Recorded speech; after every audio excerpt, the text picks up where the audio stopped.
Yo, people. Another episode of the catch up. Unfortunately, today my co-host Catch ain't gonna be here. He's had some sad news, so my condolences to Catch and his family. Let our thoughts and prayers be with him at this moment. So yeah, we're gonna be here for Catch, man. Make sure we're sending him some love, man, because he's going through it right now, yeah. But people, differently, man. Hey, we're here. 2-1 win. Yeah, I told the man them in my prediction we were gonna win 2-1. Arsenal late at the death. That we got the job done, innit? I think deservedly so. Man, them, how we feeling, man? We got Dale in the building, we got BBK in the building, we got Rashid Views, we got the realest Gooner in the building, we got Souls in the building. This is what domestic's about, man. Another episode of domestic. So people, hey fellas, talk to me, man. Talk to me. Good win, innit?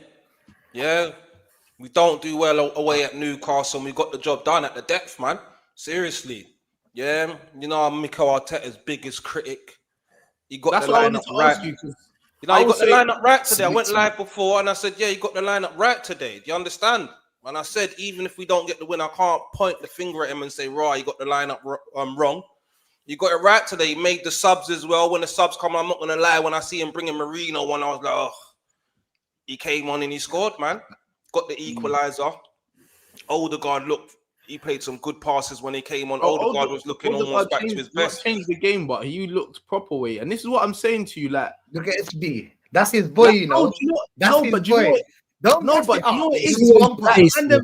like man, them was gonna be here, bro. Like I watched the thing with my eyes, innit? You get me? And Odegaard, bro, he's up, bro. He did well. He did well. When people say, "Oh, Eze got to play over Odegaard," no, bro. He ain't Odegaard. Competition. Odegaard is good in that capacity when the sole creative burden is not placed upon him. When he's not the only creator. When Eze is on the pitch and players got to pay attention to other men, because Eze was that game in the first half. Eze was saucy. You know what I liked? What about Odegaard? I liked that he played on the left. I think it's because he wanted to create something on the left. You know, our left-hand side's always stale. Because, in my opinion, it's because of Rice.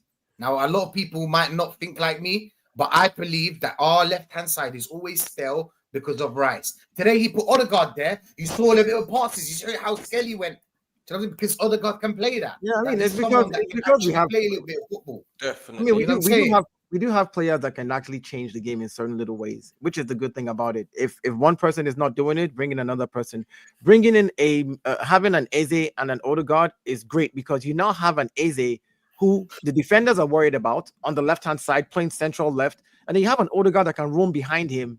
And if we play like, you know, from the back and they drop down, Odegaard can play in those pockets and find Eze. And then Eze can do the same thing and then find Gyökeres or find Saka or find somebody up front. So, yeah, today I think what Mikel did in the second half was he believed in the first lineup and thought this first lineup should be able to get an equalizer. They should be able to do that. And then I will bring in the other guys to make a change. But when that didn't happen, when he started making the changes, I knew Lewis Kelly, he's more in midfielder. We know this. You know, bringing in Lewis Kelly, bringing in Marino, who can crash the box. For what everybody wants to say, believe it or not, he's still our highest goal scorer statistically in this calendar year. Calendar year. So yeah, so you know, but yeah, that's some good changes that he did. Some good changes. So, fellas, I just want to talk about firstly. So we'll make our way through the game, but the lineup. What did you man think about the lineup today? Like when you saw it, you feel like great lineup, Super Mick Arteta, mate. Great lineup. I just had a few questions in it, like what happened, like why is Saliba not starting? Like obviously because he started before we dropped Mosquera. So I was thinking, what's going on there? Where was Ethan? That was my main. But obviously, looking at the actual starting lineup, I thought we was going to get the bricks, and we didn't. So I was happy with it. Very happy with it. You know what I'm saying? So for once, I think, yeah, cool. The lineup. Don't you man think about Trossard? I was a bit unsure about though to start. Who are you going to put there? Don't you man think that we should start playing Saka on the left?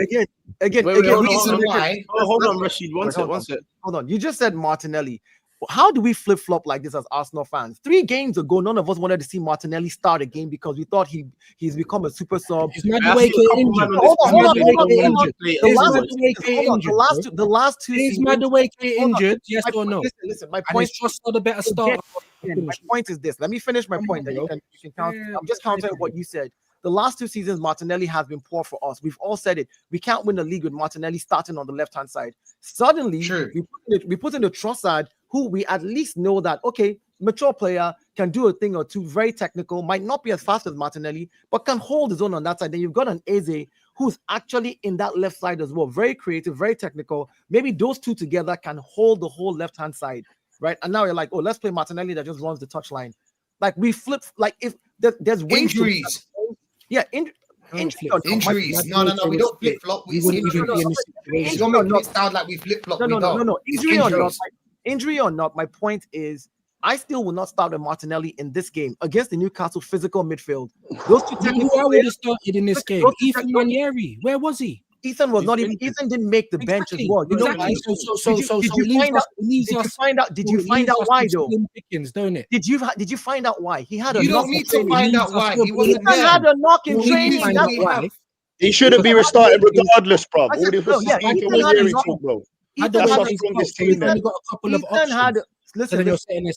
had a knock in training. Hence why you're not going to risk him as well. Like you're just exactly. That's what we're saying, though. You're not listening to us, broski. You're just talking and not listening to us. We said that the injuries are the reason why certain man are saying play Martinelli there. Do you know what I'm saying? That's why. You're just answering your own question. Your question was why do we flip flop? We don't. It's injuries. Yo. What we doing? What's his name? Listen. Hold on. Can you hear me? Yeah. Can you hear me? We need some order in here. We need some order in here. I've been watching. Big up everyone, man. Big up everyone. Where's all the Arteta chat now? I need to hear. Oh, bro, that's what we need hearing here. No. I want to hear no slander. No slander today. Listen, we just got one of our biggest winners of the season. People scream for he needs to change games. He needs to do tactics. Yeah, he does. And he does it once. And then what? We won the league. Pardon? He gets credit for today, Catch. Don't get me wrong. You won't get credit. I don't want to hear that today. Today we got to be united. Do you get it? That was a massive win. One voice. You're dividing us, bro. You're dividing us. It was a humongous win. When I come on here, I'm not dividing no one. I just want to hear. I just want to hear the chat about Arteta on this game because, bro, again, hold on. Come and say that. Pardon? Why would you come and say that? Because he's been listening to you lot chat shit, bro. That's why. When he said he wants to hear Arteta's chat, he's not saying the negative chat. He's saying, "Come and talk about what Arteta did today." Wait. Are you Arteta did today? Yeah, that's what I understood from it. Catch. We need to do something where everyone gets a little 1 minute say or something, bro. You get me? This is mad right now, bro. We need some order, man. Bro. But I'm just saying. Look, cool. So I hear what Catch is saying. He's just saying that he wants to hear some. You get me? Like, where's the chat for Arteta today? Like, there's no chat. Could you know what? Because hey, this is my thing. You see, if we would have lost this game today, that you lot would have had monologues. I would have been hearing this, that, and the other. Why are you playing? Why are you playing him? Why did you start? Why did you bring Marino on when you wanted another goal? Questions, That's what we would have heard. We would have heard all of that. You're asking those questions when you win the game. You just won the game. Asking those questions when you won the game with those same players. That whole next reason, bro. It makes no sense, though. My man he's not your brethren. He's not your family. But that's no. I'm just saying. That's the whole reason to come in. One voice. Hold on. I'm saying keep the same energy. Like I said, listen. Like I said, if we come on, bro. If we would have lost this game, man would have been talking. Why are you putting Marino on when you're going for another goal? Why are you putting all of this stuff would have been flowing. Now I'm not hearing that much praise. In this game, we're talking about this game. The fact that if we had lost this game, we would have heard Marino was not good enough. This person, but now the question is, watching this game and seeing the changes that he made, can you own up and say in this particular game? I'm not talking about winning the league now. In this particular game, Wait. This guy, Is he Arteta in? The guy on the right. No, I'm all Is about he the club. Arteta in? I'm not Arteta in or out. I think that's childish and stupid. I'm about the Okay, club. on the Arsenal. fence. I On the support. fence. No, You're on the I'm fence. not on the fence. I support my club. You can pick and choose. Listen. If you want to hear what my opinion is, last season, guess what I said? Saul knows me very well. I said even if Arteta here's let me the question. finish. Let him finish. I said even if Arteta wins me 2 trophies, if there's a better manager out there and I can get him, I'll get Arteta out and get that manager. That's where I stand. So you have to understand that I don't care about the players or the manager. If selling Saka is going to win me trophies, I'll sell Saka and Saliba.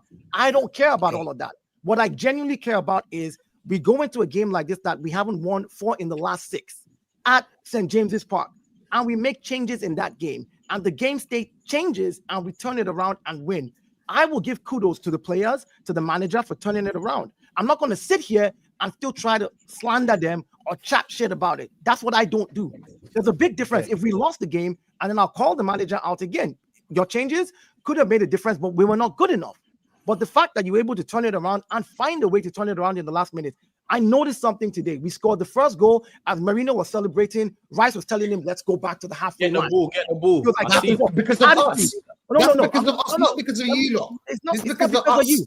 Listen, it's not because of you. Because of us. It's not you. They don't even know who you are. We told them last time, don't celebrate. You They need to don't go know out who I there am. and They get a don't know who goal. you are. They don't know who I am. Stop making noise. It's not us. They do. Of course they do, bro. Don't fool yourself. Don't fool yourself. Of course they do, bro. Why did Saka, when he scored, do this? It is not last season. Because of us, bro. It's not because of you. We have standards. The point we have is, standards. the point you don't, bro. You don't just take anything is the and you players just are make learning. it up to be. Bro, we scored 2 set pieces. Your That's standards, 8 set your pieces so standards, far, bro. your standards. Hey, but wait, hold on. Yeah, Bro, let's get into that. Wait. What's wrong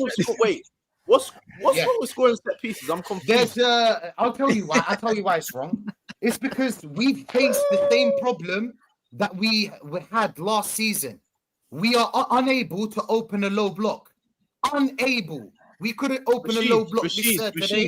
Since they scored the goal. Oh, sorry. I need to talk though. You let my man talk. Is it don't talk? No, go on. All right. So because we saw it from last season. This problem with low blocks, which we cannot open. We cannot unlock these low blocks. We played Eze today, same thing. You know what I'm saying? It didn't happen. You know what I'm saying? He played well, better than Odegaard, I'll be real. But it's the same problem. We're facing the same problem every time. We scored 2 set pieces as well. It's a win. I'll take it. Let's move on. But it's kind of like taking a painkiller doesn't make the problem go away. Your problem. Do you know what I'm saying? Taking a painkiller is not the what solution. problem, bro? We scored 2 goals, I bro. don't understand. We got the corner because he kept on pressing. One second. I'm letting him talk. Bro, they had a low block. They had 11 men behind the ball. One second, Dan. Yeah. Rashid, how do you think we got the corner? Was bad pressure. Go on. Pressure. I'll listen. Rashid, I'll let you speak, yeah, but I don't understand what you're trying to say. You're saying that what do you mean? Relying on low blocks. I'm on saying you can't unlock a low block. You let me see. All right, cool. What is low blocks got to do with scoring from corners, please? Because that's the only weapon we have. How did we get the corner? How did we get the corner? We are unable to score from open play. How do you get corners? How do you get corners? Is it not from attacking? You can kick, bro. You can go to the side. I don't know what we're doing. Hold on. Wait, are you damn mad, bro? How much times did Eze shoot at the goal and the keeper saved it? It was in the middle. What it was in the middle. Are you trying to like? It was in the middle. Wait, hold on.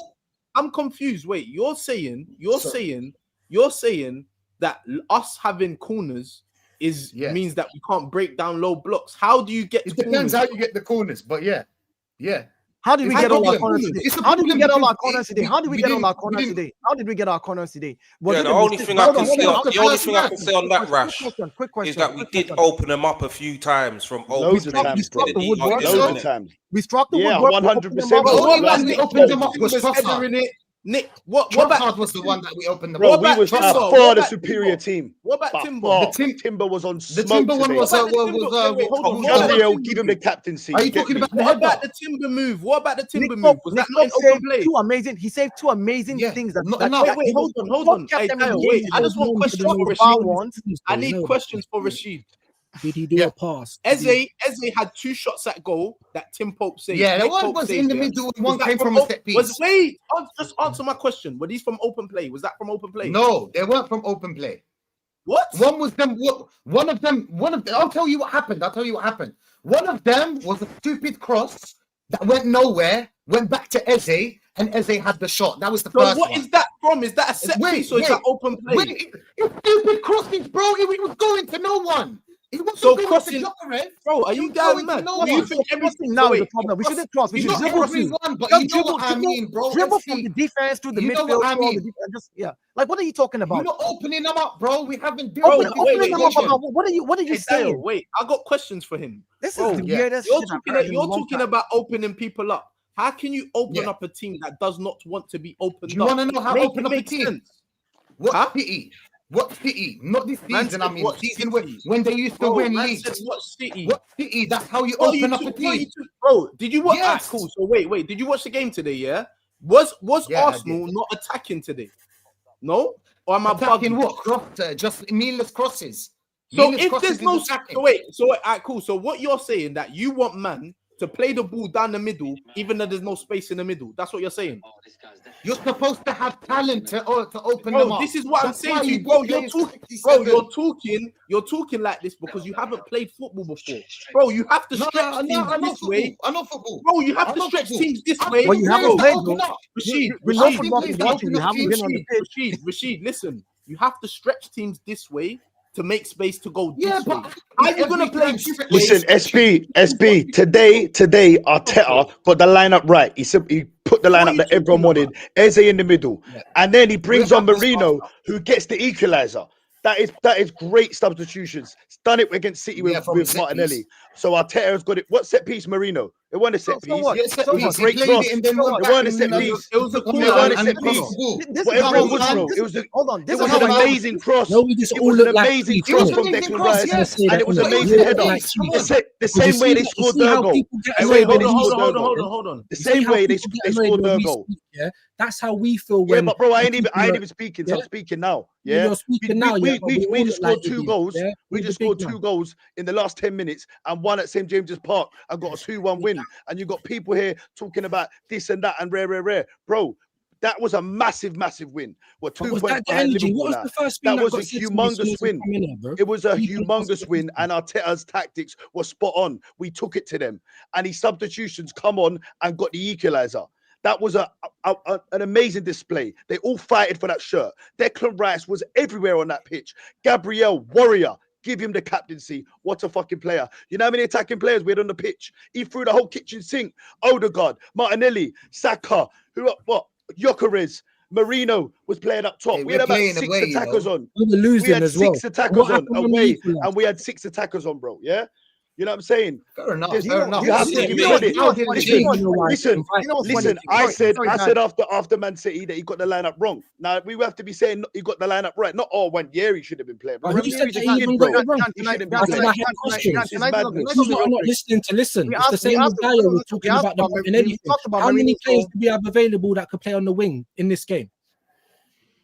So if the option is out of Trossard and Martinelli, and I've said Martinelli, then you've gone on a whole next tangent about something else. No, because I heard you lot talking about Wanyeri. I heard you talking about Wanyeri. Regardless of what the lineup was or what it wasn't, we've gone and got an amazing win at Newcastle. That is a massive. It's a monumental win. That is going away to Newcastle. I want to say something real quick, Dan. I want to say something real quick. Marino's goal. Odegaard takes the ball from just outside the box, passes to Rice. Rice takes a cross in that removes 3 defenders of Newcastle. Literally cuts out 3 defenders. It's an amazing, and allows Marino to head the ball. And you say we're not cutting teams through. That is fantastic. You're not. That's how they scored their goal. You're not allowed to do crosses now. When you say open up, you're not. This was open. No. I think what you have assumed, I can play it back for you right here. I have it on screen. I literally can play it back for you. So let's not even do the whole talk thing that you're doing. I just don't want them to flag your channel. Just give me a second. Right here. I will snap it up. Go check, man. Then just go check. Yeah, I can stop it right there, and I can take it back frame by frame if you want me to. I have the whole stuff. Do it, bro. Don't come and chat anything that's too much. You're doing too much. No. It's not about doing too much now. we're going to look at where it Do started. it. you Know know the the another video, bro. extra shit. Yeah, Do it. I don't want them to flag the Everyone- channel because if I everyone play on the this thing, outside. but hey, if you want to share the screen, I can do it full screen. Literally, the ball is played to Odegaard. Odegaard plays to the left. This ball is open FB, play. can It you was not do a it? dead- Can It you was do not it? a dead ball. It was not a dead ball set piece. Nah. It was not. It was a cross in. Then there's no point of talking. The cross You is know what I'm from saying? Declan We Rice. can't see it. Yeah, but you've seen it but already. you I saw- can't but you talk. saw the game and you decided to come and lie about it and say it was a set piece. That wasn't a It set was a piece. set It piece. Yeah, they played it for. It They was not. played it for No. City. What do you It feel? was not. Because you know me and you were on the same wavelength. So you think Arteta Yeah. got it right? Because for me, I can't wrong Arteta today. You got it right today, my bro. Oh no, That's no, no! fine. I'm talking about Fair something play. different.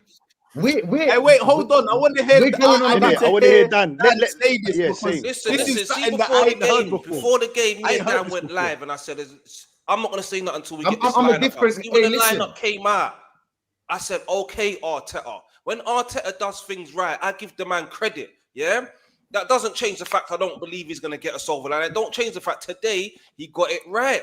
Yeah.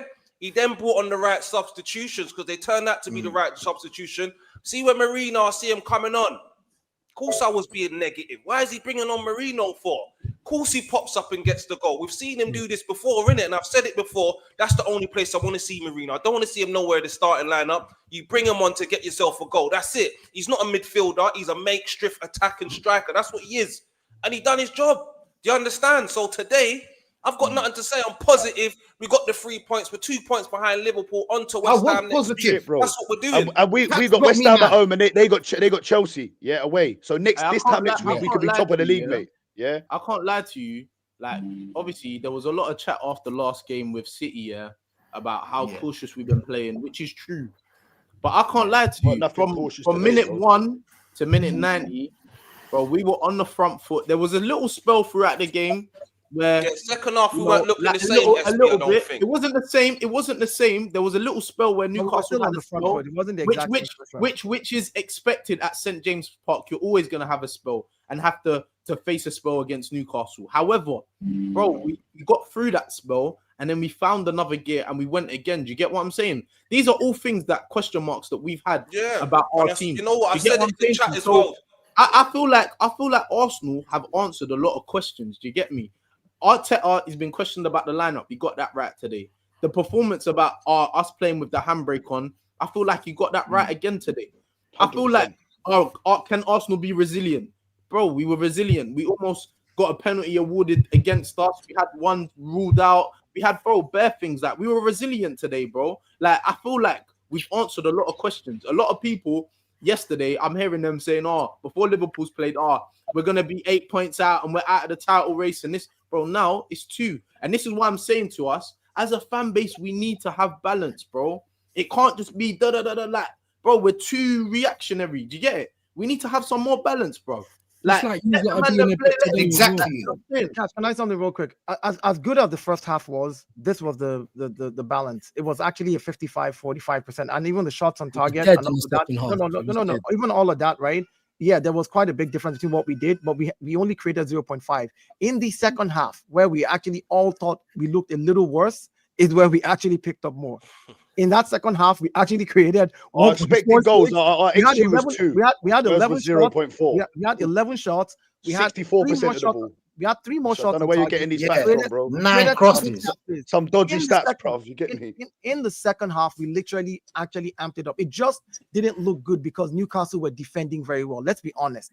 Newcastle were shaped up very well in their defense. They looked like Best defense in the league until today as well. All they were doing, all Newcastle was doing was stopping and starting the game. If you notice, they would kick the ball into a place where we would be forced to actually play a long ball back. They were trying to force us to play that long ball game. And I think that's where we looked a little iffy. And what we need to remember is Newcastle are at home. What did they offer? Fuck all. They done nothing. After they got that goal, they done shit. Newcastle, bro. And they were doing nothing before that. What do you mean this is Newcastle, bruv? It's Newcastle. You're above Newcastle now, bro. You of course spent we're 1 above billion Newcastle. and more. You're above Newcastle now. Newcastle spent loads You're of on a money as different well, bro. level. We're Listen, talking no game Barcelona, is easy in the PSG, Premier League. them kind of level. When you're going away to Newcastle, it's gonna, bruv, they smoked It's a PSG tough 4-1 not game, long yeah, ago. but It's a very tough game, bro. the So when delusion you're when you making win Newcastle not being is able to do crazy. nothing, and you're getting 2 goals there. This is the best defense in the league. Newcastle. I guarantee you, they will give City problems. They'll give Liverpool problems. Liverpool left it late against them as well in the last second, right? And that was against 10 men of Newcastle.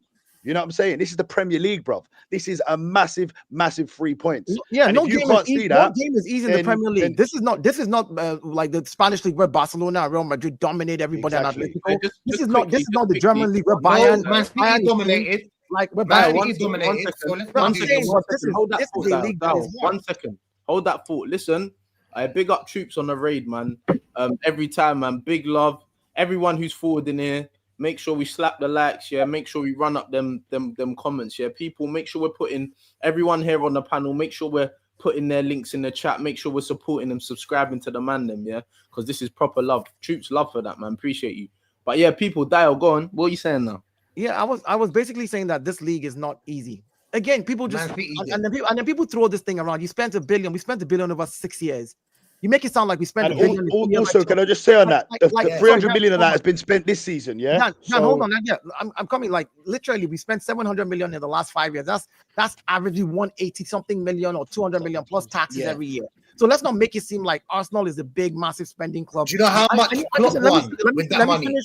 I know what your narrative is because that's how you paint it. You spent $1 billion, blah blah blah. All that is some nonsense bullshit. Say that at the end of next season. Let's not do this. Klopp won with that kind of money, bro. Let's call a spade a spade. Again, if you expect that Mikel Arteta, who was I can own up and say that we signed an inexperienced manager and you expected us to win with him. I don't think that's going to happen. So I know what we signed up for, and I know what to expect. I'm not a delusional fan to see what the ownership is doing and then sit there and then chat nonsense about it when I know exactly what it is. We didn't nonsense. You're chatting nonsense, bro. Klopp was an experienced manager. Spent money, the same money. Klopp was an experienced. More. Klopp was an experienced manager. Why would you get that? Why would you get that? I am not the only. You ain't gonna change their mind, bro, and vice versa, innit? Big up Martin as well. You know, I know vice versa. I know. Big up to you, bro. We ain't gonna change their mind. Won way more. 3 years. Champions League. I'm just saying my opinion. What are we doing here? I'm just saying my opinion. And we won a game. And then, he's experienced. We won a game. That's the whole point. Why did you get him in the first place? Don't divert. He's not experienced. Stay on track. Don't divert. I'm not one of those guys. You're talking way more than us, okay? You're talking way more than us. Those guys. Here's what I'm saying. It's simple. We went to Newcastle today. It's a difficult place to go to. We haven't won 4 in the last 6 that we've gone there. We all know how hard it has been for us at St. James's Park.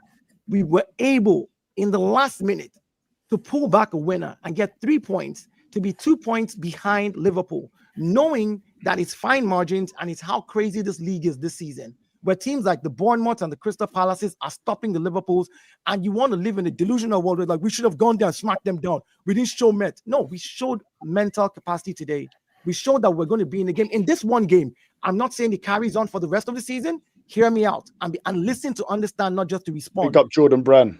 In this one game, we showed what it takes to show that we want to win. And if we can carry the same mentality into every game where we can actually better still score before they score us and hold it to the end, I think we'll do something this season. The mentality was there today. I saw it, and I have to give kudos to the players and the manager for today's game. I can't lie to you, man. Yeah, the only negative, yeah, for me out of this performance that I can say is Gyökeres, man.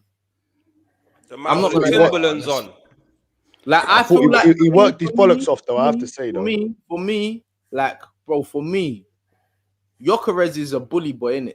Like you're not the most technical striker. That's not what we bought you for. You're a bully boy. You're pacey. You're powerful. That's your thing, innit? Like you're in the mode of Haaland, like that kind of striker. Like I don't expect you to have the maddest of link-up play and the silkiest of touches. Your thing is just bulldozer, crash man, pace, power, bang it in the goal. For me, he needs to do more, man.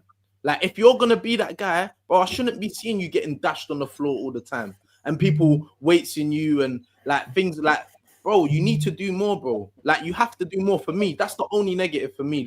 Like obviously, yes, you're gonna score goals, and yes, we might not be playing to your strengths right now, but he has to do a little bit more for me. Just with what he's been given, he's just got to do more for me. That's my opinion. And on you saying that as well, it might sound a bit harsh. I feel like Saka could have done better today, I'll be honest with you. But yeah, you're right.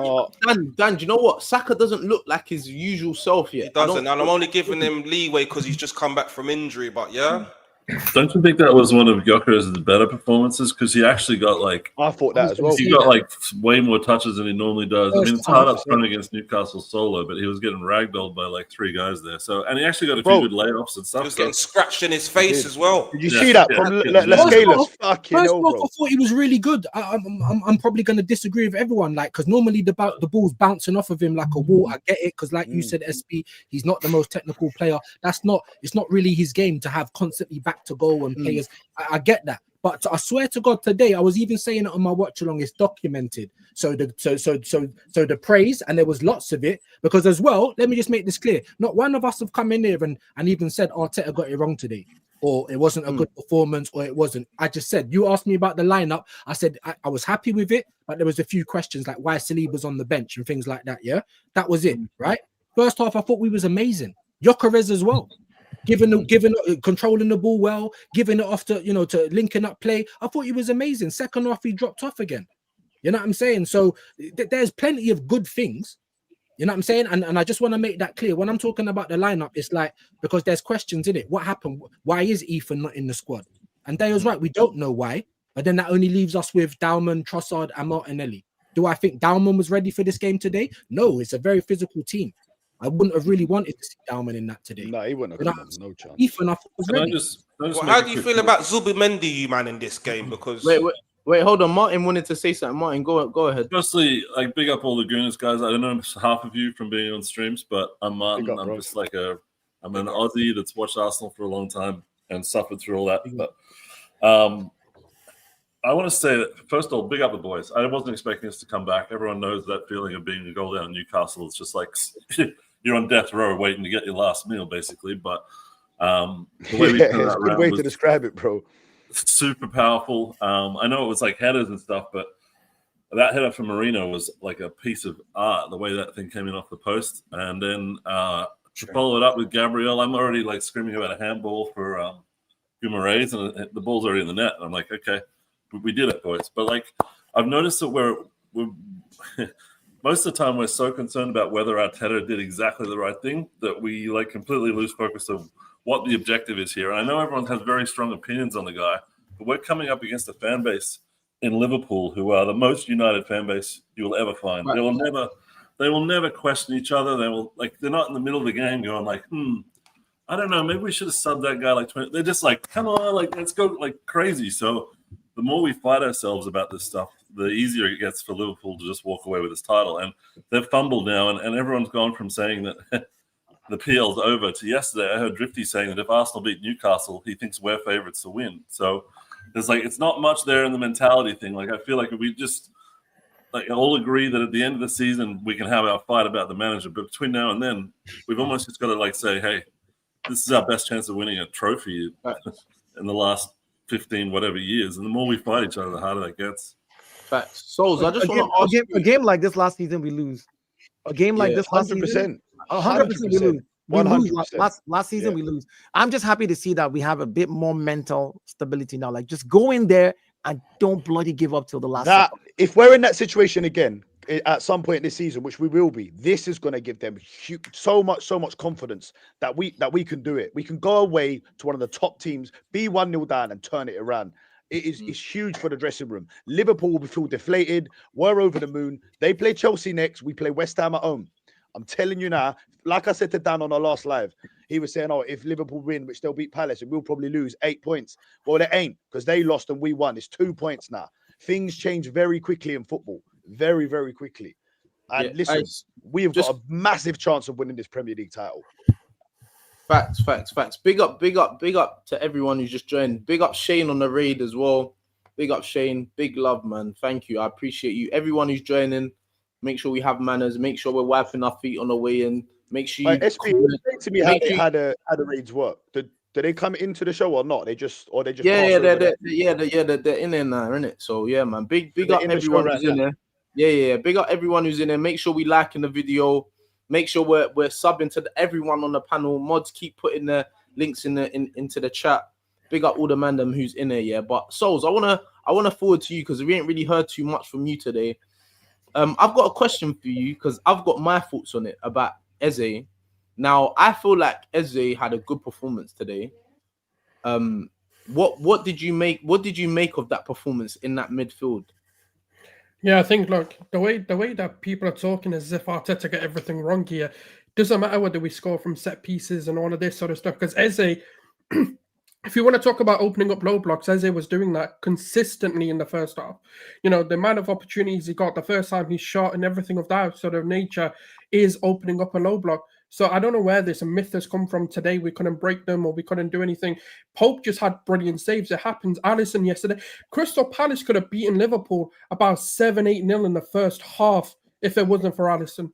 So it happens. Keepers have magnificent saves.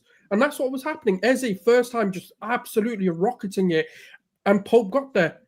We could have been 2-0 up in the first half, 3-0 up just by Eze's opportunities alone, let alone, the other opportunities that Eze created or Zubimendi created. The only thing that I want to say, like, for me, like, Eze, this is what we expected. This is what we're asking of Odegaard. So I'm hoping he's sat on the bench and realizing that sometimes it's fine to just shoot. You don't need to hold the ball, touch it a million times and then take a shot. Sometimes just go for it. If it goes in, it goes in. If it deflects, it deflects. If it goes over, it goes over. Sometimes you got to take a risk. And that's kind of what I love to see, because I think it's been, I'd say Aaron Ramsey's the last player that I can remember from midfield who will consistently shoot no matter where it is, as long as it's close enough to go.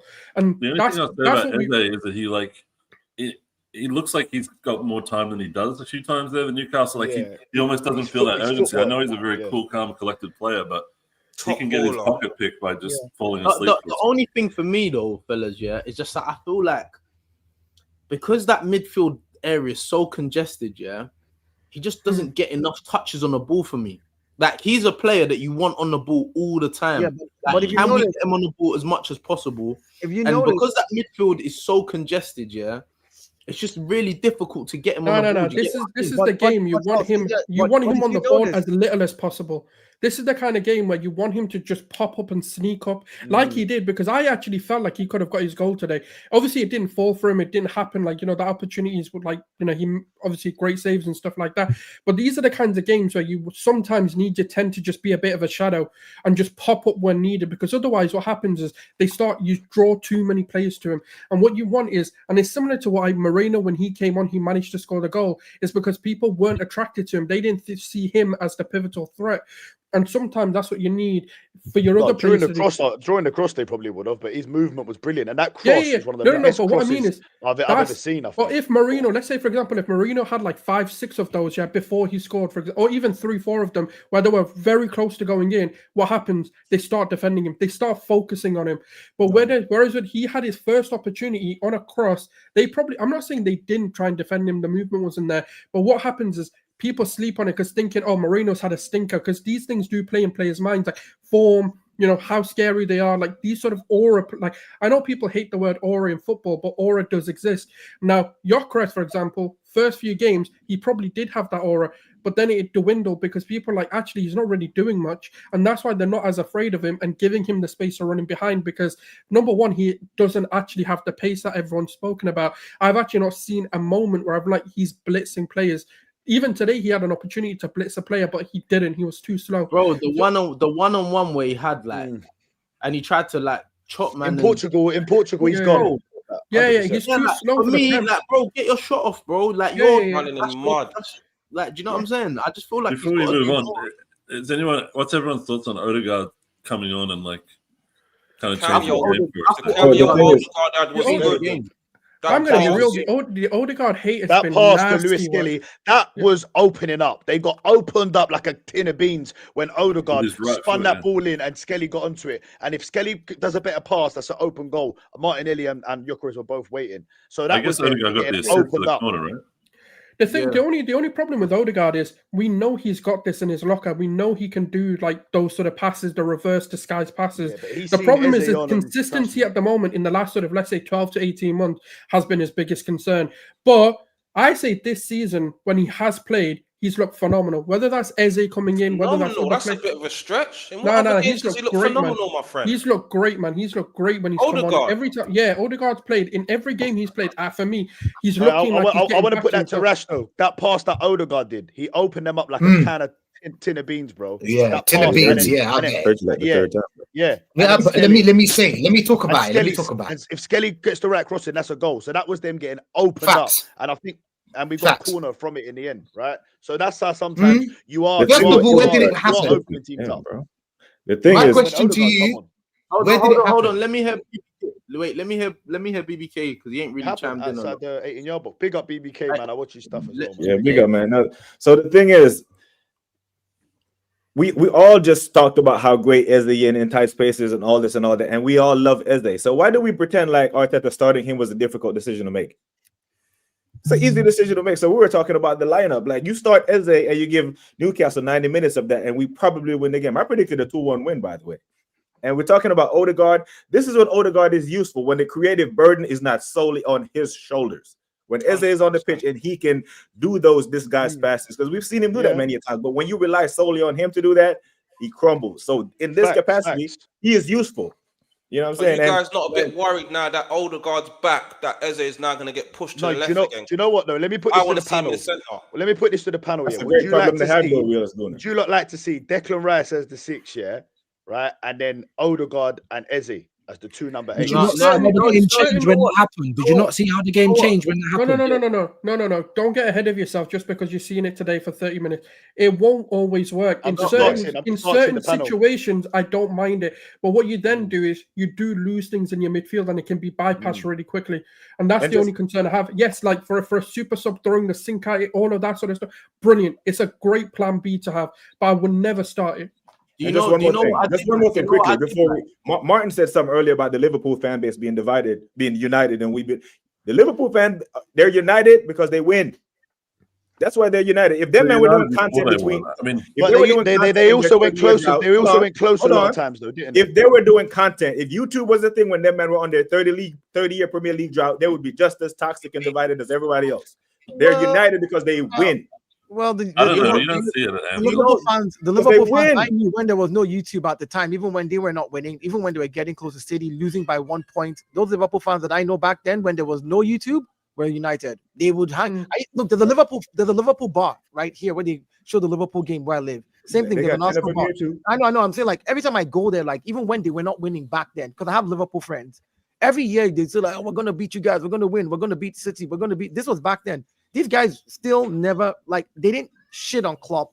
They didn't curse him out. They literally gave their support. There's such a Right, they didn't shit on Klopp because they won every trophy that could possibly win underneath him. No, but I'm saying before every single one. We are divided because we don't win. They won everything. We've won nothing. Yeah, but even under Brendan Rodgers, they were united. They didn't exactly have a toxic fan base, even under Rodgers, under the other managers that they've had as well. They weren't toxic. Everyone, smash the likes, man. Smash the likes, man. I think it's just a different case for us, BBK, because I mean, I am neighbouring Liverpool. I live right next to it. I can tell you what their fan base have been. On the manager, like on a daily basis, just by like a few tactical discussions. I feel like everyone's got their position, and at the end of the season, if he doesn't win the trophies that we need, we can go nuts on him. We can like dunk on him. But between now and then, every time we like, focus on that fracture in our fan base, we're not supporting the team. We're not making noise. We're not doing the stuff which general fans like have to do to be the 12th man on the field. So. I don't know. I get a little disappointed sometimes. We win a game and then you hear things like, "Oh, but what about this person?" I'm like, "Hold on, pause. The people that were there did the job." Yeah, but we win a game and everybody gets that's the giddy. But we're discussing we win the war. Sorry. Why do you watch football? We're discussing the game, though. We're not discussing the whole season now. We did this game discuss the particular game that happened today. And I'm like, in that case, let's not watch football and don't cheer any goals until the final day of the season. Let's not cheer nothing and let's don't cheer any goals. I'm going to talk after. I'm letting him doing here, man. What are we doing? One second, though, Rashid. I would say, Dio, one second, Dio, yeah. Rashid, I would say, though, bro, you have to, bro, today is a big win for Arsenal. At St. James Park, bro. I don't think man actually understand how big of a win that is because, bro, we ain't won there since 2020. 2020. Did you hear what Gary Neville was saying? Gary Neville was saying I thought he was taking a piss. In the 80th minute, he's going Arsenal. After this is my turn, by the way. They need to win a game like this. They need to win a game coming from back behind, 2 goals. This is what they need. It's what this team needs. I was gonna say, mate, bro, we fucking done it, mate. Do you know what is Rashid as well? Like having that in the first 6 games of the season, bro. Like when man put it in perspective, we ain't got to go to Anfield away no more. We ain't got to go back to St. James's Park. Bro, we've got the 2 hardest away fixtures out of the way already in our first 6 games, bro. So obviously, when man are saying, "Oh, we shouldn't get gassed over this game," no, you're right. We need to have some balance. Yeah, I'm fucking gassed, mate. But obviously, bro, man need to be happy for this win, bro, because this is a massive. No. Balance comes a week later. Why be balanced today, man? Yeah, balance comes a week later. Well said, exactly. Why? Let Rashid on the left. Should we just be pissed off? Oh shit, we won a game. Let's calm down. Let's calm down, souls. It's my turn. It's my turn, though. Listen to this. This is the thing. We've won games before like this. First of all, you know what? Rewind that. When we lose, you man tell me calm down. It's only the 6th game. It's only the 5th game. It's only the 4th game. It's only the 3rd. So calm down. They do. I'm trying to say. They do say that. What are we doing here, bro? What are we doing here? What so we won. Let's not celebrate. I'm not. Oh no, folks, we can't do this. You saw me. I wasn't talking when they were talking. I was talking about the system. I wasn't talking about the goal, and I was happy. It was Catch that started all this. Do you know what I'm saying? So the system is the problem. For me, it's the same problems that are reoccurring every season, and we haven't found a way to fix them. That's my problem. We haven't found a way to fix them. All we're doing is just taking painkillers, which are set pieces. That's painkillers. You know what I'm saying? They're not fixing the situation. So just stop including the problem them, with the rigid system that we have. So in order to win, bro, you're just winning battles. That's what it is. Last season, battles. We won the war. Do you know what I'm saying? It's not like I'm that. I'm not here to win in a I'm telling you, calm down. It's only Who won the war? I don't give a shit about winning on panels. I don't care about winning. Like your opinion was better than. I don't give a shit about all of that. It's just pay shit. I'm not saying. I don't give a fuck about your opinion was better than mine. I don't care. But at the end of the day, at the end of the day, right? Like set pieces are part of the game. What are we gonna do? Just take. Let him speak. What are we gonna do? I think he wants us to get a corner and then kick it back to them instead. Exactly. Man United. Let's do 16. Even if you have 16, let's have 16 set pieces. Let's have 500. Who cares? Manchester United. How did Man United complete the treble? The best day in their history. How did they do it? Do you think they care? Do it. If you don't, 1999. come back to me and tell me something's wrong, and let's get rid of this man. So when we don't, please don't make excuses. Always injury. Always referees. Let me ask you a question. Let me ask a question. At the end of the season, I want to dumb this down. I want to dumb this down as quickly as I want to try to understand where you're coming from. Come on, man. I want to try and understand where you're coming from. You said the system. I want to understand what you mean by the system. So you're saying, hold on. So you're saying that teams play a low block against us because they're afraid of us, including teams like Man City this season. Teams set up in such a way that they're super defensive, so it's hard for us to break them down.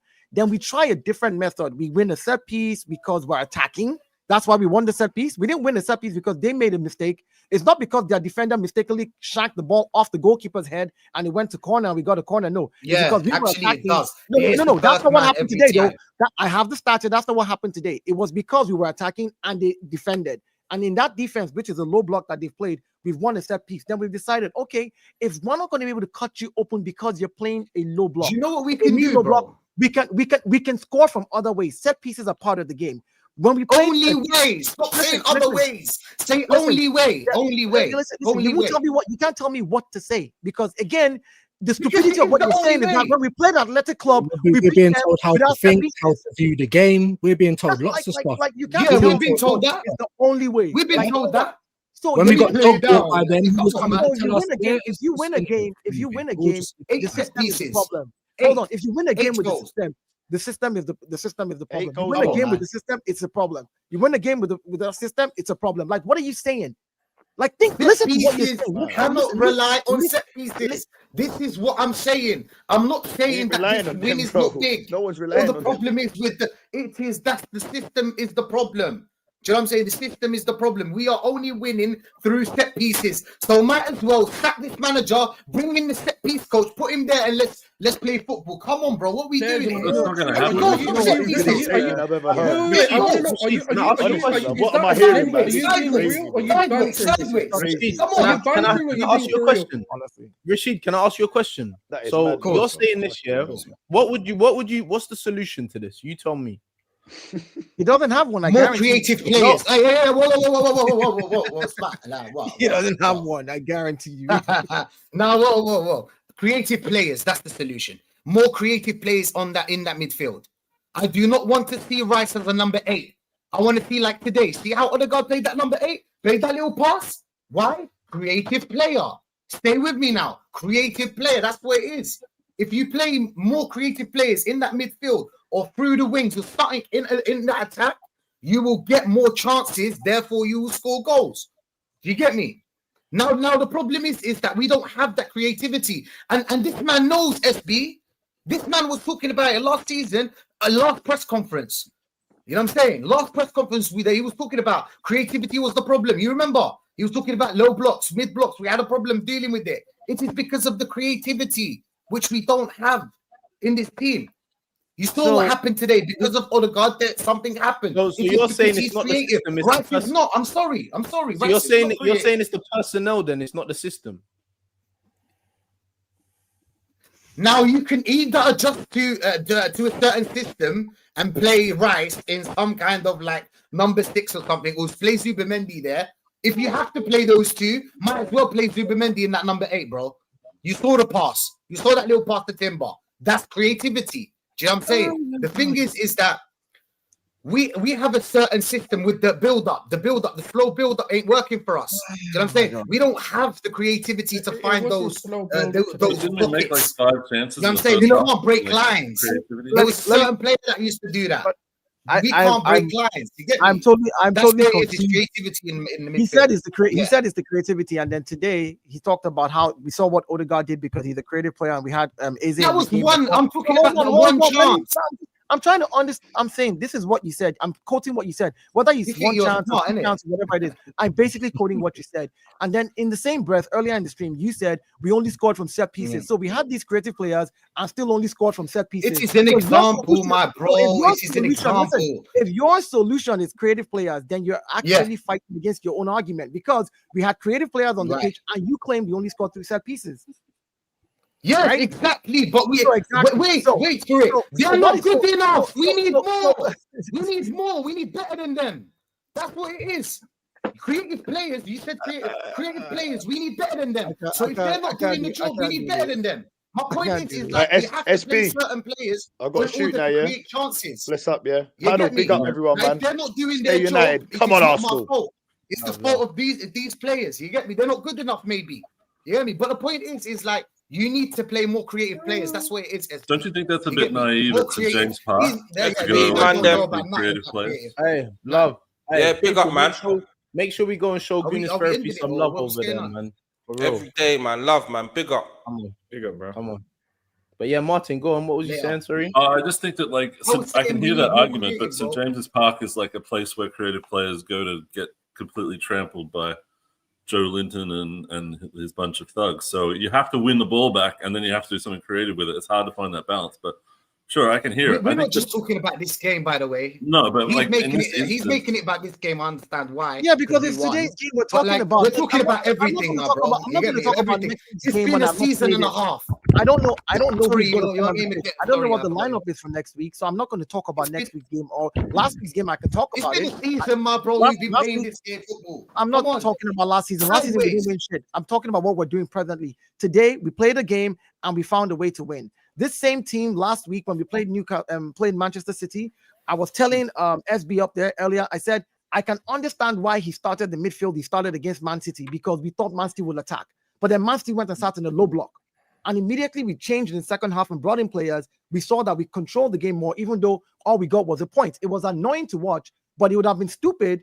Again, I mean, hindsight, it's 2020. It's like, hey, dude, you expect Man City to attack. This is the lowest Man City has ever had any possession, 32%. 32%. This is the lowest they've ever had. They've never played a low block like that against us. So I was shocked to see that. So again, managers might get it wrong because the other team sets up in a different way against your players. It's now the manager's job in game management to change things like he did today. Mosquera caused the corner that led to the goal. That was a Mosquera mistake. He wanted to do a back pass, play the corner. Second half, bring in Saliba, right? Maybe because of Saliba's fitness coming back from injuries, why they're not playing him consistently for 90 minutes. You still have to manage the players. And then you're at St. James's Park, a place you haven't won 4 of the last 6 games. So you've got to put context around it. You can't just be like, oh yeah, play all the creative players. It don't make no sense. I was just gonna say just quickly before I ask you, man, another question. I just wanted to get onto the quick super chat quickly. Big up Godfrey every single time. Godfrey says free BBK. Godfrey is not used to me being this quiet, because on my channel I rant and I ramble. But big up Godfrey, man, every single time. Just quickly, guys. Listen, there's last time I checked. Let's check the like count real quick.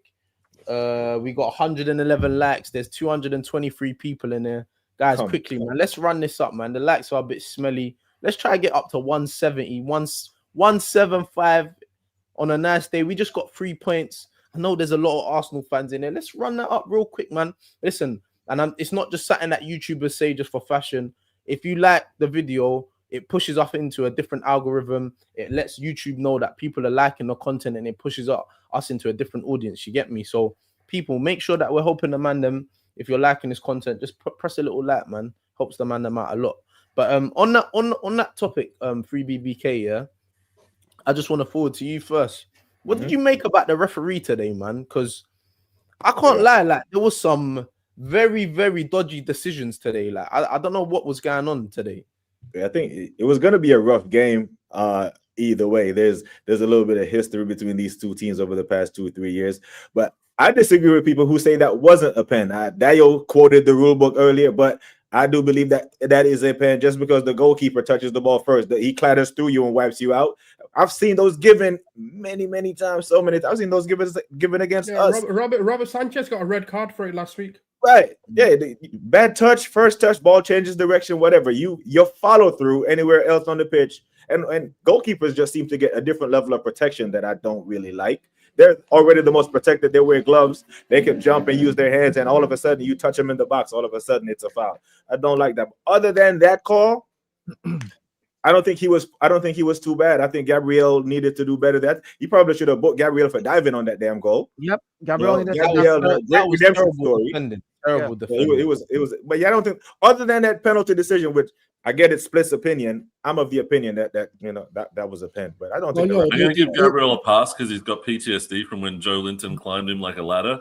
So I think maybe everyone told him, "Hey, next time you got to make sure you go to the deck super fast." Man, that was the worst I could do in front of you. It's like, when you see like a team breaking away, right? You see a team breaking away on transition, and then one of the players just comes across a player, puts his arm over them, gives away the foul. It's not physical, but it's cynical, isn't it? Do you know what I'm saying? So all I want is them is to keep the same energy. Gabriel went in for a slide, the ball hit his hand, they went to VAR.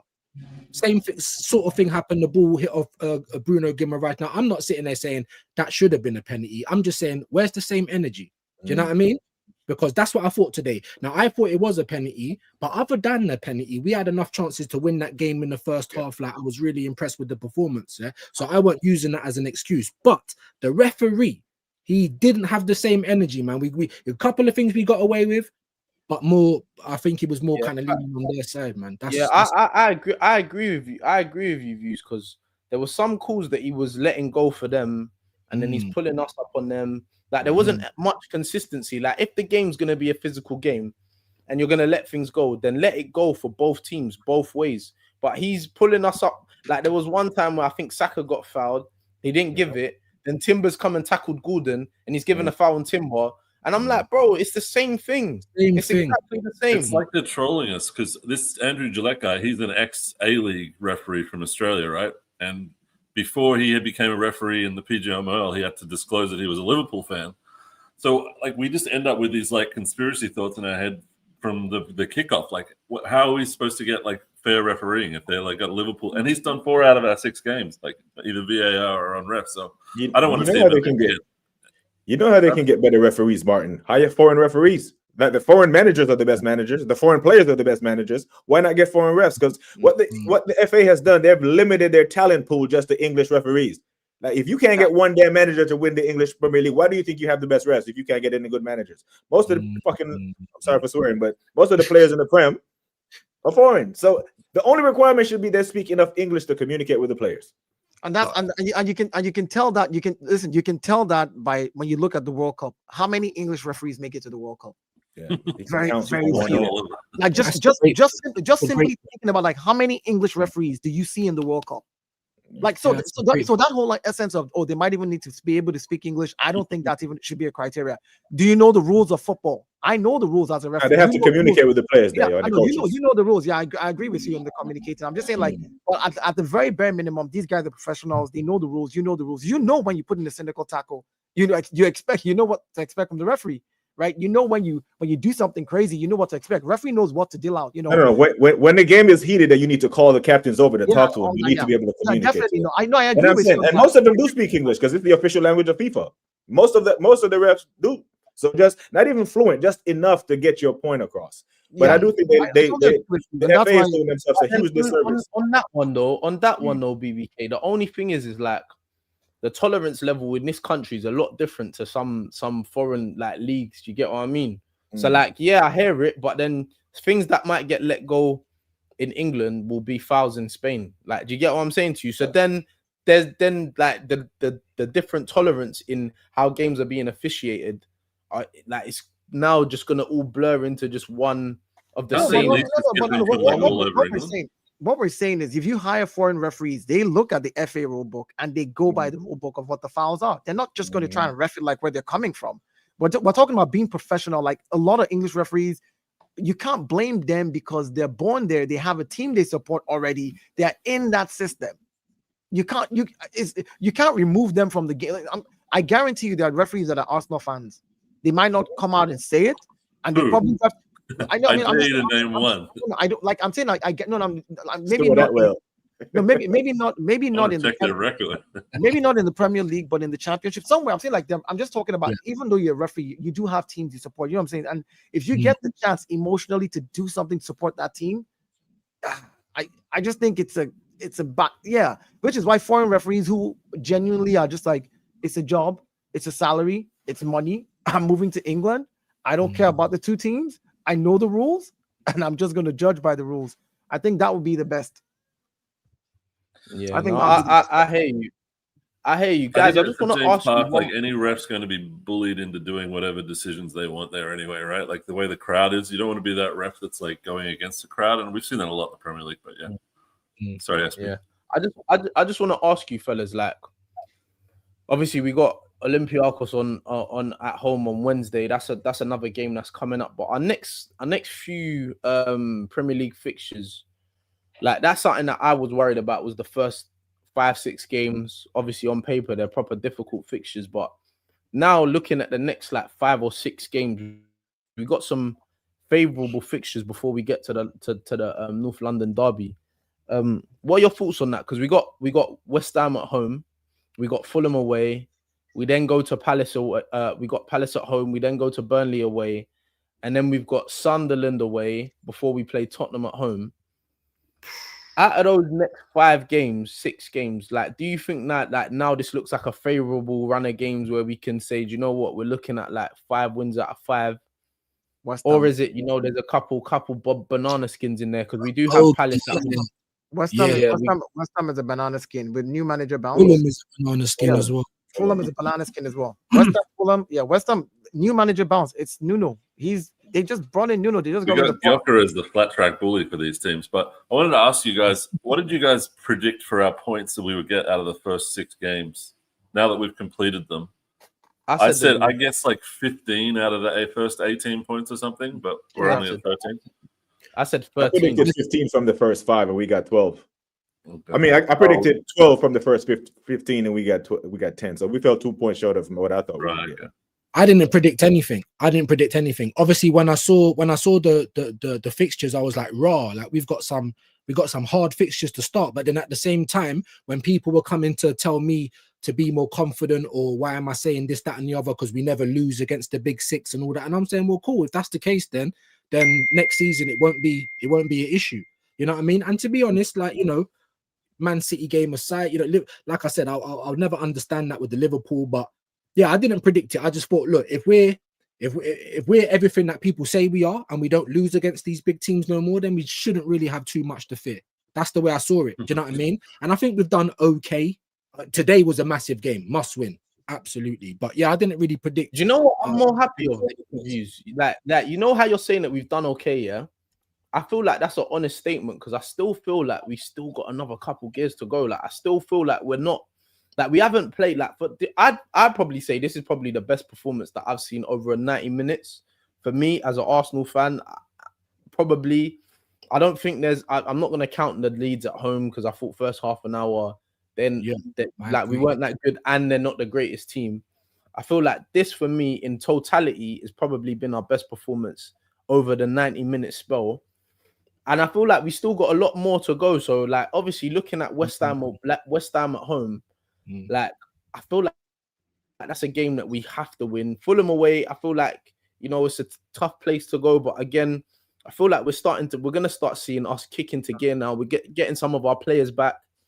Like, so I think if we take it game by game, for me, I try not to look at like 4 or 5 games, and I'll tell you why. Because again, these teams are watching us play week in, week out, and they're looking like today's game. People are going to look at it. Teams that we're going to go away to and be like, okay, these guys can bring in Odegaard, Eze, and all these creative guys off the bench. These guys can literally do that, you know. And for me, I just want the next game that we play, get it right. You know, just because we played a lineup today does not mean that's the lineup that needs to start next week. Look at what that team is doing. Look at how they're prepping for us, and get the right guys on the pitch to get the business done, to get that 3 points, you know, and which is what happened today. Bringing in a Marino to get the 3 points, Martinelli against tired legs. I think that is something that has become a thing. Like, if you keep doing that to teams, running them down, and then bringing Martinelli, it's been a thing. It's been a thing in the capacity. He's useful. That's what I'm saying. Him and Trossard are very useful when they come on as impact subs.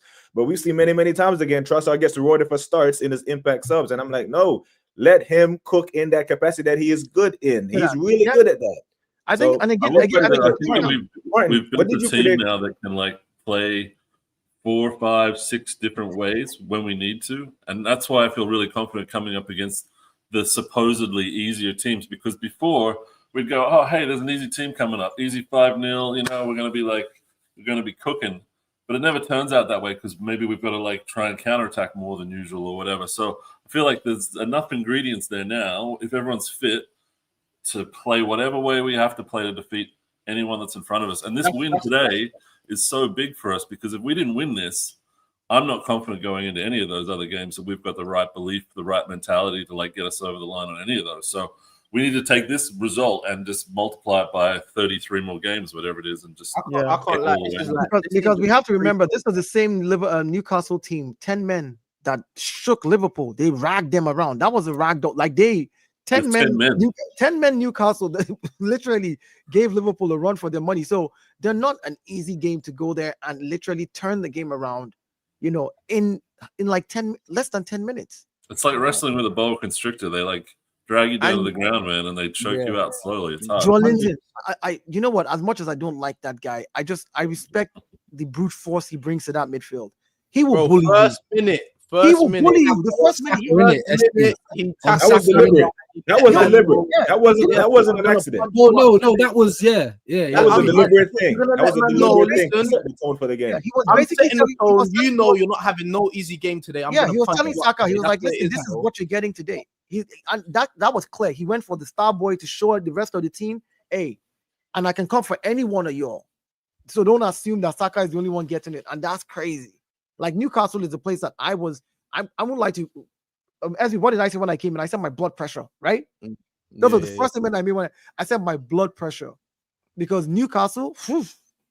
I think also that's the first time we've come back. I thought we'd win, but I knew that going into the game. I predicted a 2-0 win. I wanted a clean sheet. But my thing was, I knew it was going to be very, very difficult. And how difficult and when we would score, I didn't know. But I was like, I think we can go there and get a 2-0 win. And these guys, because they've done this to us before. They've ragged us in that midfield. Bruno Guimaraes, elbows in the back. These guys don't care. And they play start, stop. They'll just clear the ball out, throw in. You throw the ball, once they get the ball again or they intercept, second ball, they kick it out. So they're not allowing you to play any free-flowing football. So yeah, Newcastle is a tough place, man. I'm glad we showed. I'm buzzing that we won, man. Seriously, Yeah, man. I'm actually buzzing. That performance in the manner that we won.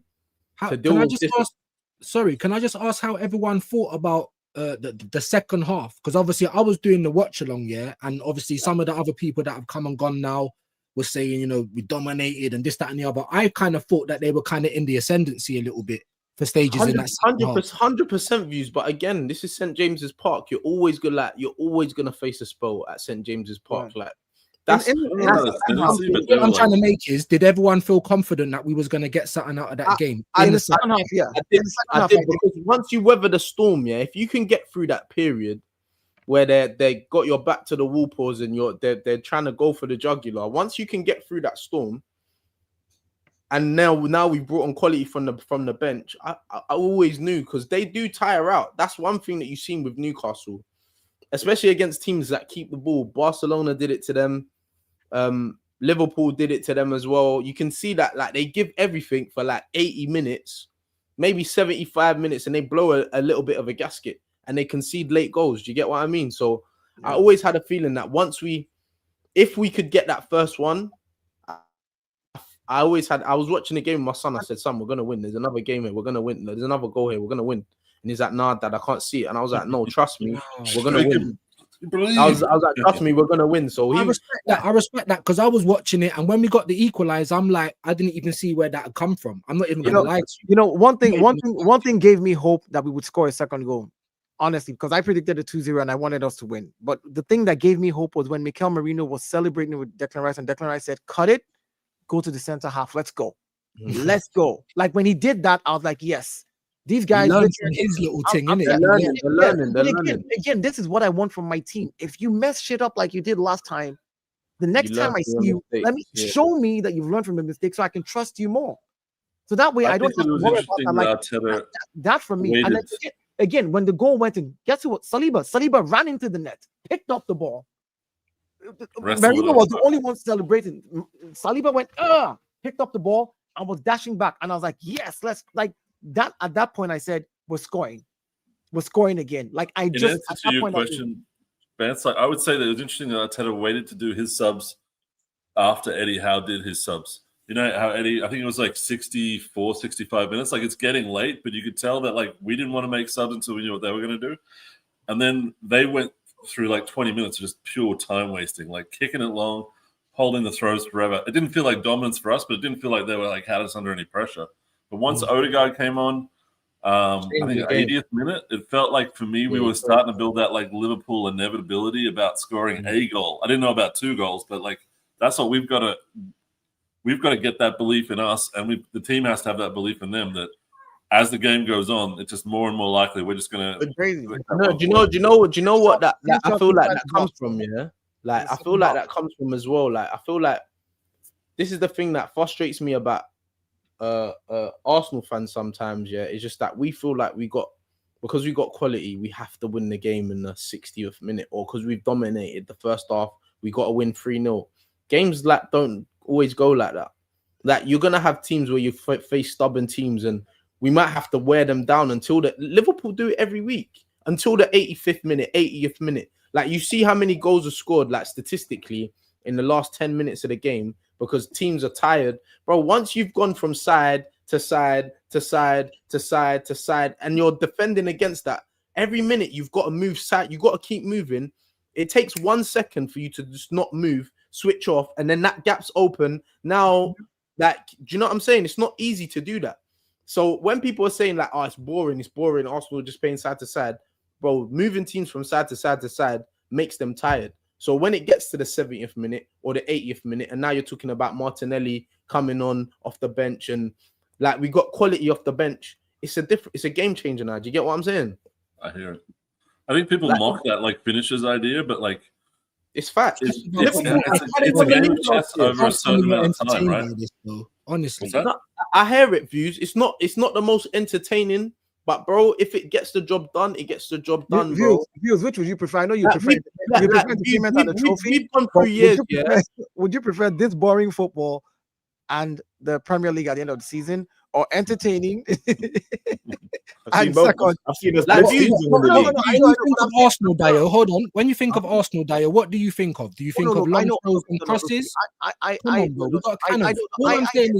agree with you. I'm just saying, like, because of here, what I'm saying, I agree with you. I went to Highbury to watch games, like back in the day. So for me, Arsenal is entertainment football. One touch, pop, let's go, boom, bust out. It's Bergkamp, it's Henry, it's that's the Arsenal that I have in my head. But because we haven't won stuff for a long time, if we need to change our method to win, to bring back that initial oomph, like, all right, we've got the PL, great stuff. Now let's go next season. And because 3 seasons, 22-23, we played free-flowing football. The first half of the season, we were running through teams. Yeah, but we didn't win anything. But he didn't get us anything. So I'm like, listen, I can't lie. For the last 10 years, sorry to cut you, Dio, I just need 3 points in every game. That's all I need. Yeah, sorry to cut you, Dio, but for me, Views, like, bro, we've had teams play Santi, Ozil, Giroud, like, them man used to kick ball, bro. You see some of the goals that we've scored over the years, fantastic football, but everyone always used to say, Arsenal play lovely football. We don't win anything. All that tippy-tappy football. In, wasn't it? We don't win nothing. We don't. Like, you see that now, I feel like Arteta is trying to build a team, like Martin says, that can win every single way. You want to come out and play football against us. You want to play open, cool. We'll play you off the park. We'll boss you. If you want to be stubborn and you want to do the low block thing and you're going to leave no space, we'll get crosses in the box and we'll do it that way. We'll have to do a set piece route if it has to. If you want to do the physical thing, bro, we can do the physical thing. Like, we don't mind, innit? So I feel like he's trying to build a team what is doing what the game requires of you. If this is a game, like I said, football game, cool, we'll do it. If it's a physical thing, we'll do it. If it's set pieces, we'll do it. And I feel like nowadays, this is the type of team that you need to compete, bro. We can't just be Arsenal, we play lovely football, because that used to be our thing. Arsenal play lovely football, but we can get punched up. They can't handle the physicality. They're tippy tappy. They love, like, do you get what I'm saying to you? It's funny. I understand that completely, and then I'll shut up because obviously I know I've spoken more than other people. I'm trying to be. I completely understand what you're saying, and I'm born in '84. I'm 41 years old. I've been watching Arsenal a long time. Don't blame me. You know what I'm saying? Seeing. No, I'm not blaming you. No, I'm not saying you. I'm just saying in general. Yeah, because this is how I see the game. I've seen Thierry Henry in the flesh. I've seen Ian Wright break the record. I was there. Yeah, I've seen Wenger's. I've seen George Graham. Everyone keep dissing George Graham. 1-0 to the. It weren't that boring. We had ballers in the team. Do you see what I'm saying to you? All I'm saying is this, right? You're right. If we're playing like this, and lots of people used to say that about us, we got a yellow belly. We're soft. We get kicked around. We play good football. It's all pretty, but we don't win. I hear that. What are we winning now? It's been half a decade. We're going to find that at the end of the season. It's been half a decade. We can talk about this season and hope. Of course we can. And that's all we're not replacing him right now, right? They're not going to replace Arteta in the middle of the season. I think everyone's accepted that, right? Even if he lost like a few games, he'll probably still eke it out to the end of the season, right? So if he's not going to leave, I understand people's grievances. Some people just hate Arteta because of the way his face is. That's fine. If you want to get rid of him, I get that. I don't mind a change at the end of the season, even if we win something. But, we just got to get there in one piece and not kill each other along the way. And this stuff about, what Wenger used to be like, Wenger with Bergkamp, he drew 0 with Port Vale, which we beat 2-0, and everyone said, well, Wenger would have beat these guys 6-0. So there's a rose-colored glasses. When we look in the past, we go, oh, we were this team that was so saucy and no one could stop us. Motherfucker, they stopped us every season. They just broke our legs or kicked us off the park or beat us in every duel or whatever it took to stop us from playing beautiful football. And I'm sad that we can't just play beautiful football to win, but we've learned by now that it's not about that anymore. I completely disagree. And the game has changed over the years. Here's why. I disagree with, say we have a rough November and he is 10, 15 points off the league. By then, I don't think we should give him to the rest of the season. because he's closer to the Premier League than he is the that club. situation. Right. So in that situation where the league is out of reach, I don't think he just gets to let's just see out the season. No, you sack him and you. I don't think you know the ownership. You don't know this ownership. You don't. I do know this ownership, bro. I'm fully in KFC. I live in the United States. I know how these. I know. I live in the United States. I'm just telling you that I disagree with the opinion that he should stay for the rest of the season. No. There are situations that can exist that could force them to act. He's not saying that he should stay. He's saying that that they will not fire. Basically, no, he's asking, do we all agree that he should stay throughout the season? I said, no, there are situations that can occur throughout the season. We know that he ain't going to get sacked straight away. Do we agree that he's not going to get sacked halfway through the season? Not that he should stay. Those are two different things. That he's not going to get sacked, which means the responsibility from the ownership will not fire him, regardless of what happens. We know the Cronkies. I live in the States too. I follow all their franchises. The Cronkies will. The only time they fired one of their managers on their basketball team recently was for something entirely different. It wasn't because of win or loss. The Cronkies stuck with the football team manager for 5 years before they won one Super Bowl, and they were not like, okay, we're just going to keep eking and eking and eking. He was a 30-year-old inexperienced manager that they brought in. This is how I'm watching Sean McVay right now on TV. Yeah, I'm saying like this is how they behave. So I know the ownership is not going to kick people out, and I understand where you're coming from, views, right? Because I was born in '78. Right, so I've been following this team for a long time, dude. So I literally, I'm not like that's why now I've seen us in the gutters from winning the days of Graham when they're like 1-0 to the Arsenal. The only reason we were happy with it, some of the games were boring. Let's be honest. Some of the games were interesting, but the reason we're happy is because we were winning stuff. We won with him. So it's like, all right, cool. So that covers all that boring game. If Mikel Arteta can win something, a major with this style of work. No. What's the most important word you just said there? If. It's always an if in life. Sleeping is a risk. I might not wake up. Listen. Sleeping is a risk. No, sleeping is a risk. I might not wake up. I'm not going to predict the future. Like, I'm just letting you know if he can, right? If he can, then hey. Because sleeping is a risk. I could pop to bed and not wake up tomorrow. Am I going to be like, oh, well, exactly. Exactly. And it's the same argument. Like so for me, so for people on my side of the fence that are impatient, that are like, what we want to see from Arteta is let's see all of these different variations. Hey, yo, someone's phone's ringing. What's going on? It's not mine. It's not mine. I got an iPhone. It don't ring like that.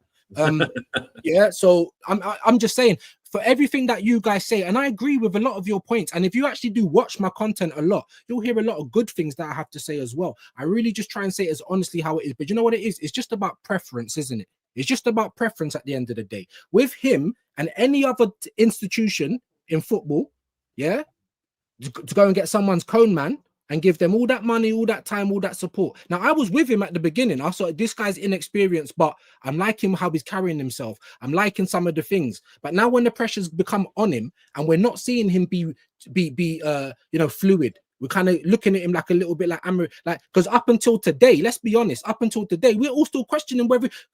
Tell the truth. You didn't know whether he was going to play those bricks in midfield or not. And that's the point I'm at. We need. So if we can I'm in a different position. I don't even question what the manager puts out because I know he's trying to do something I've got no idea about. Like he knows how the players are in training. I question the results. Maybe he's trying to achieve something tactically. We're just microanalyzing every detail because it supports our case or for or against. I don't have time for it. Like I just imagined and laughed someone trying to get Arteta out of the building between now and the end of the season. And he's got Win the dog as hostage with like a gun to his head saying, over my dead body, I'm not leaving. Like you can try and get rid of him, but like I could not see it happening before the end of the season. That's for sure. So I don't know. I want everyone to get along and we can like, share our opinions. I got to bounce, but I'm going to throw. Yeah, I was going to say, Dial, before you leave, let people know where they can find you, man, because we're gonna wrap up the show now. I just make pre-recorded videos when I get the chance to bounce on the pitch. Just and I'll follow everybody else. I think I already follow everybody else here. Already some subscribe to your channel. So yeah, but let me throw a spanner in the works. You know how when Mikel Arteta won the FA Cup in his first year, and everybody said, well, he didn't win it with his own team. That was not his team. It's not. Well, Arne Slot did not win the Premier League to me because he didn't win it with his team. Peace out, guys. Yeah, I thought that too. Martin, let us know, man. Solid debut on the channel, man. Let us know where the people can find you, man. I'm not a streamer, but you can probably find me on Footy Judge Mo's panel or trying to troll Don Hussam in his home ground.